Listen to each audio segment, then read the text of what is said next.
Our vlog for today is the update about Honeylet Zamoras, but before we start, disclaimer, all the information, such as audio recording, video clips and screenshots are all available online, and this is a trending issue, and as a vlogger my duty is to update my viewers on this matter. So if you are a sensitive person, do not watch this. Kinumpirma ng Overseas Workers Welfare Administration na Zamboanga del Norte ang pagkasawi ng isang Pinay OFW dun po naman sa Lebanon. Sa eksklusibo panayam ng Star FM Dipolog kay Van Tyrone Maginsay, Clerk 2 ng OWA, kinilala nito ang biktima na si Honeylet Zamoras na taga-Ulingan Dipolog City. Ayon kay Maginsay, lumapit na umano sa kanilang pamilya ng biktima at humingi ng tulong para sa mabilisang pagpapauwi sa labi nito. Nabatid na si Zamoras ay 10 taon na umanong namamasukan bilang domestic helper sa kanyang employer at kailanman ay hindi nakaranas ng problema, kaya't laking gulat ng pamilya nito sa nangyari sa biktima. Sa report nga ay nabaril ng anak ng kanyang amo si Zamoras na dahilan ng kanyang pagkasawi. Sa ulat ng OWA, kasalukuyan ngayong isinailalim sa autopsy ang labi ng biktima habang nagsasagawa na rin ng investigasyon ng mga otoridad pahinggil sa insidente. Sa huli ay nanawagan naman ang kagawaran na huwag mag-atubiling lumapit sa kanila para matulungan sa anumang mga concerns patungkol sa kanilang mga pamilyang OFW.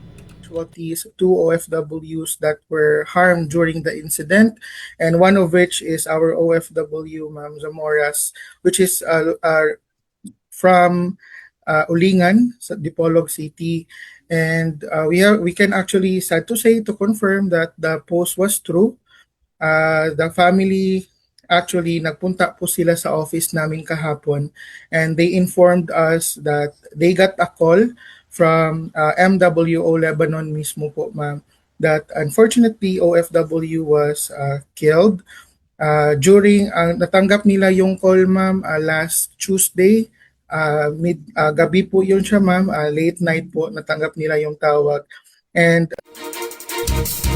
ang tinig ni Van Tyrone Maginsay, Clerk 2 ng OWA Zamboanga del Norte. Our vlog for today is the update about Honeylet Zamoras, but before we start, disclaimer, all the information, such as audio recording, video clips and screenshots are all available online, and this is a trending issue, and as a vlogger my duty is to update my viewers on this matter. So if you are a sensitive person, do not watch this. Kinumpirma ng Overseas Workers Welfare Administration na Zamboanga del Norte ang pagkasawi ng isang Pinay OFW dun po naman sa Lebanon.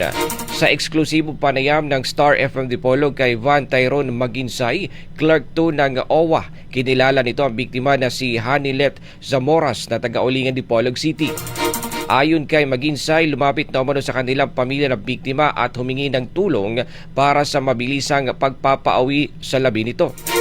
Nabatid na si Zamoras ay 10 taon na umanong namamasukan bilang domestic helper sa kanyang employer at kailanman ay hindi nakaranas ng problema, kaya't laking gulat ng pamilya nito sa nangyari sa biktima.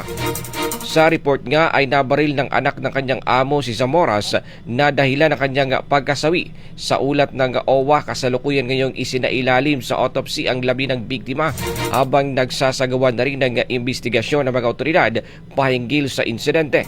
Sa huli ay nanawagan naman ang kagawaran na huwag mag-atubiling lumapit sa kanila para matulungan sa anumang mga concerns patungkol sa kanilang mga pamilyang OFW. These two OFWs that were harmed during the incident, and one of which is our OFW, Ma'am Zamoras, which is from Ulingan, sa Dipolog City, and we can actually, sad to say, to confirm that the post was true. The family actually nagpunta po sila sa office namin kahapon, and they informed us that they got a call from MWO Lebanon mismo po, ma'am, that unfortunately OFW was killed during natanggap nila yung call, ma'am, last Tuesday, gabi po yun siya, ma'am, late night po natanggap nila yung tawag. And ang tinig ni Van Tyrone Maginsay, Clerk 2 ng OWA Zamboanga del Norte. Our vlog for today is the update about Honeylet Zamoras, but before we start, Disclaimer, all the information, such as audio recording, video clips and screenshots are all available online, and this is a trending issue, and as a vlogger my duty is to update my viewers on this matter. So if you are a sensitive person, do not watch this. Kinumpirma ng Overseas Workers Welfare Administration na Zamboanga del Norte ang pagkasawi ng isang Pinay OFW dun po naman sa Lebanon. Sa eksklusibo panayam ng Star FM Dipolog kay Van Tyrone Maginsay, Clerk 2 ng OWA, kinilala nito ang biktima na si Hanilet Zamoras na taga-Ulingan Dipolog City. Ayon kay Maginsay, lumapit na umano sa kanilang pamilya ng biktima at humingi ng tulong para sa mabilisang pagpapauwi sa labi nito. Nabatid na si Zamoras ay 10 taon na umanong namamasukan bilang domestic helper sa kanyang employer at kailanman ay hindi nakaranas ng problema, kaya't laking gulat ng pamilya nito sa nangyari sa biktima. Sa report nga ay nabaril ng anak ng kanyang amo si Zamoras na dahilan ng kanyang pagkasawi. Sa ulat ng OWA, kasalukuyan ngayong isinailalim sa autopsy ang labi ng biktima habang nagsasagawa na rin ng investigasyon ng mga otoridad pahinggil sa insidente.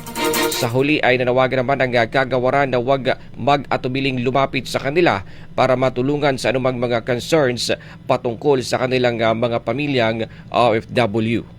These 2 OFWs that were harmed during the incident, and one of which is our OFW, Ma'am Zamoras, which is from Ulingan, sa Dipolog City, and we can actually, sad to say, to confirm that the post was true.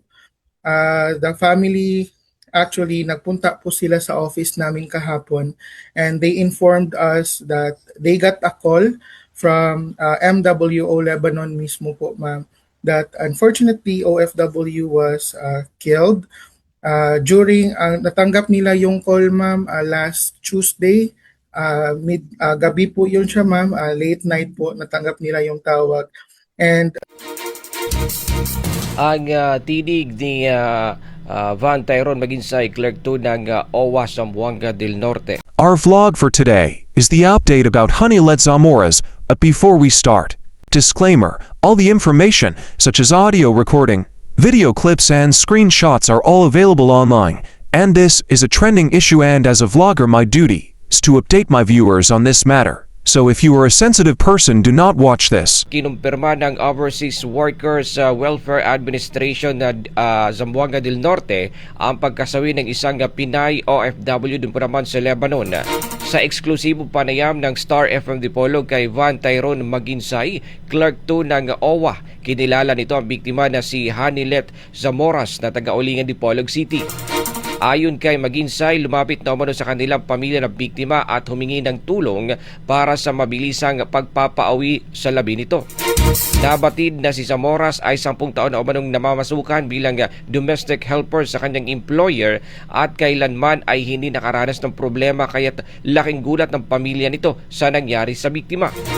Sa report nga ay nabaril ng anak ng kanyang amo si Zamoras na dahilan ng kanyang pagkasawi. Sa ulat ng OWA, kasalukuyan ngayong isinailalim sa autopsy ang labi ng biktima habang nagsasagawa na rin ng investigasyon ng mga otoridad pahinggil sa insidente.